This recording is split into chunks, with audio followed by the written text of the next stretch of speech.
Dr. Carlos Del Rio now. He's the Executive Associate Dean and Distinguished Professor of Medicine at Emory University. Doctor, thank you for being here. I want to start first with news that we just got this evening. Colorado has become the first state to confirm a case of that mutated strain of coronavirus, the same one from the United Kingdom. How concerned are you about widespread contagion of this particular mutation? Well, I think we're all concerned, but none of us is surprised. We knew this was going to be the case. And if you start doing sequencing, you're going to find the strains. I think what you also find is that this is a 20-year-old person with no history of travel.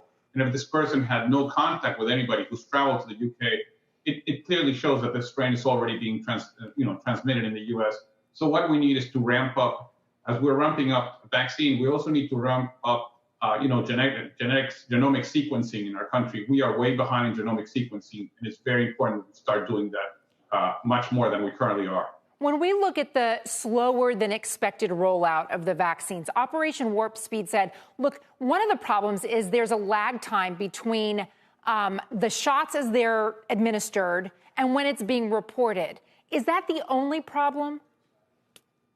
Well, I heard Admiral Brent Rohr, and I have a lot of respect for him. And let's say that, yes, indeed, 2.1 million is too low. Let's say that 4.2 million people have already received the vaccine.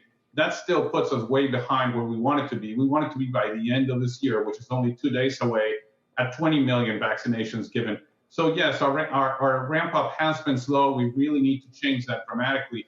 And if we're going to get to have every single American who needs a vaccine and wants a vaccine vaccinated by July, we need to start vaccinating about 3 million people a day. That is a huge effort. It's going to require a major coordinating effort, and it's going to require funding. That's not going to happen without additional funding. Okay, so how do we get there? I mean, has this got to be something that the federal government tackles? Well, the federal government has to work with state governments, and everybody has to work together. This really requires federal government, state governments, private sector, public sector. It needs everybody to do their best to really have clinics open all the time, to have vaccination available.